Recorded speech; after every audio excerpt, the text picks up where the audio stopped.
Hi everyone, today I'm reviewing the Amazon Fire Phone. So I've had this phone for several weeks now, practically a month, and just wanted to give you my thoughts on this device. So when I got it, I was ecstatic. I'm a huge fan of Amazon. Love my Kindle Paperwhite, love my Kindle Fire HDX tablet, and was very eager to ditch my iPhone and get the Fire Phone. However, now that I've had it for almost a month, I guess if I had to summarize my experience with this phone in one word, it would probably be disappointment. Yes, this is Amazon's first foray into the smartphone market. However, there are certain glitches and problems with the phone that really shouldn't be present. Let me explain. So first off, the form factor is nice. It's very similar to an iPhone. It's black, it's a brick. It has a larger screen. There are these cameras on the top and the bottom, and that's to determine or track your face for the 3D effect. Up here is the front-facing camera, so you can take selfies. On the back here is the rear-facing camera with the flash. There's speakers on the top and the bottom, as well as microphones on the top and the bottom, so you can speak to people however you like to hold your device. Tap the little home button there and you can see the 3D effect in effect. You can move it around.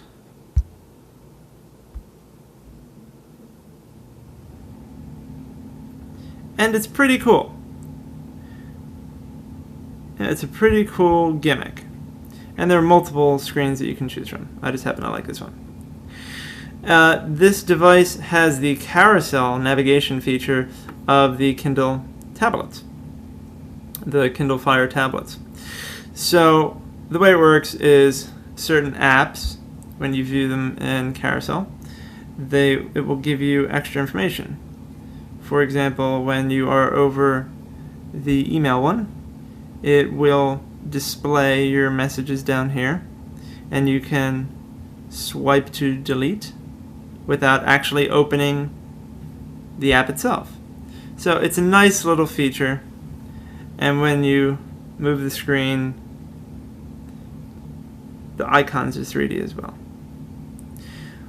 And while these little touches are nice, there's certain basic features that this phone lacks. For example, let's go into the phone app itself.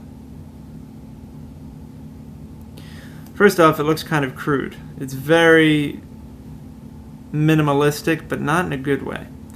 And let's look at recent calls, right? So let's say there's a number here.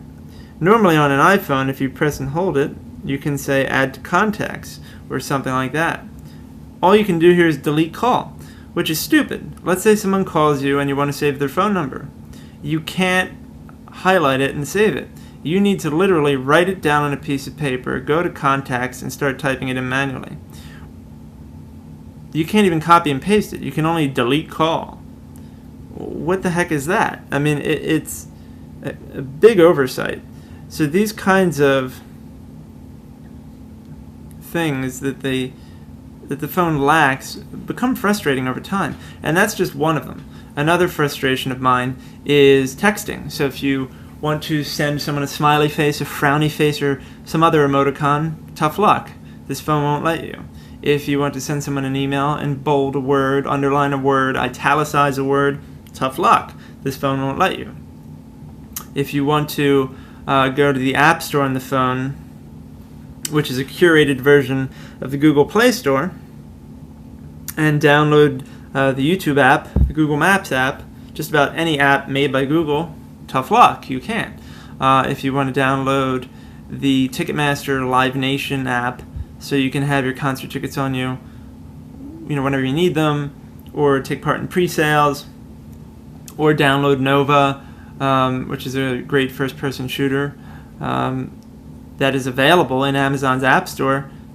None of those things are available on this phone. Same thing with Hitman Go, another popular video game, not available on this store. And the reason why is because Amazon has these restrictions on their devices, and then of course developers don't update the apps for their devices as frequently as they do for the Google Play Store or for iPhone. So the problem is that getting a phone like this puts you in the minority, because developers care more about the most popular phones, not the least popular, or the third popular, or fourth popular. So that's the thing. By getting this phone and getting rid of my iPhone, I had to make certain sacrifices. I no longer can deposit checks into my bank remotely by using the Capital One 360 app, because the Capital One 360 app is not available in the Amazon App Store. That's a huge deal, because I used to be able to do that. Now I can't. That was a part of my daily life. So there's certain basic features that should be part of this phone that are not. And it's because it's the first iteration of the phone, and part of it are just simply limitations of Amazon's App Store. So let me show you the video and the audio on this thing. Now, this is already downloaded, so I'm not streaming it, but I'm going to turn up the volume so you can hear the speakers. He's going to block him. Second and medium, second and short, third and long, third and medium. Where are these guys all hunting him up?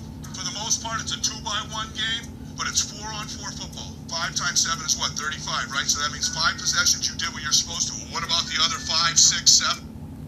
So the video is nice, but it can only display 720 HD video, but it can shoot 1080p HD video. That doesn't make any sense. If it can shoot 1080p, it should be able to display 1080p. And the Kindle Fire HDX tablet, which came out last year, can display 1080p HD video. So if a device that Amazon created a year ago can display better video than the phone that just came out, something's wrong. That doesn't make any sense. So that, again, another huge oversight. The camera on the phone itself is nice. You can shoot, I believe it's 13 megapixels, which is a nice amount. There are also lots of editing features in it, so you can change the saturation, the brightness, add filters, all sorts of fun stuff. There are basic social media apps on here like Instagram, Facebook, Twitter, etc. But there are other apps, like I said, that just aren't. So the bottom line is this. This phone is good for people who absolutely love Amazon and have never owned a smartphone before. If you've owned a smartphone before, it's not worth switching, because you're going to have to give up things that you're used to on your current smartphone to accept what's available on this phone. So, in other words, for me specifically, I'm going to hold on to this phone until December, when I'm eligible to upgrade and get the iPhone 6. I will give Amazon until then to release software updates to address the glitches and bugs that make this phone crash and be unresponsive, and all sorts of technical issues that happen all the time on it, including Wi-Fi connectivity issues. Right now I'm not connected to my Wi-Fi at home because it refuses to connect to it. That's another lovely thing. The phone, if you leave Wi-Fi on, anytime you come within 5 feet of a Wi-Fi hotspot, it will pop up a window saying, sign in, sign in, sign in. You can't turn that off. So basically you just turn Wi-Fi off. Otherwise, it just keeps popping up, even if you click cancel. It's incredibly frustrating. So one other thing is that there are these gesture features. So you can go like that to see information on the right side. You can go like that to see information on the left side. It's kind of not intuitive. So I simply just swipe from, if it would work, I simply just swipe from this side and swipe from that side. If I want to access information, I can swipe down to see my notifications. And then you have to swipe up to go backwards in apps, which is weird. But basically, yes, the bottom line is this. If I had to rank the Amazon Fire phone, I would probably give it a 6 or 7 out of 10. I'm going to hold on to it until December to see if they release software updates to rectify the myriad issues that it currently faces. If Amazon fails to release the software updates and make the proper refinements that they should have made before their device was released, then I'm going to more than likely buy an iPhone 6 and replace this device with that. So, I'm sure the second and third version of the Fire Phone will be markedly better.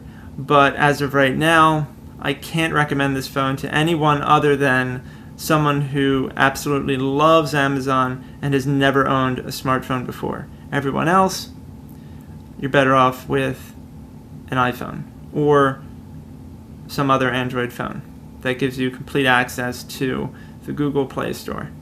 So thanks for tuning in, and go to my blog, michaelcavacini.com, for my full written review, which will include the specs for this device, photos and videos that I shot on this device, and more. Thanks, guys. Take care.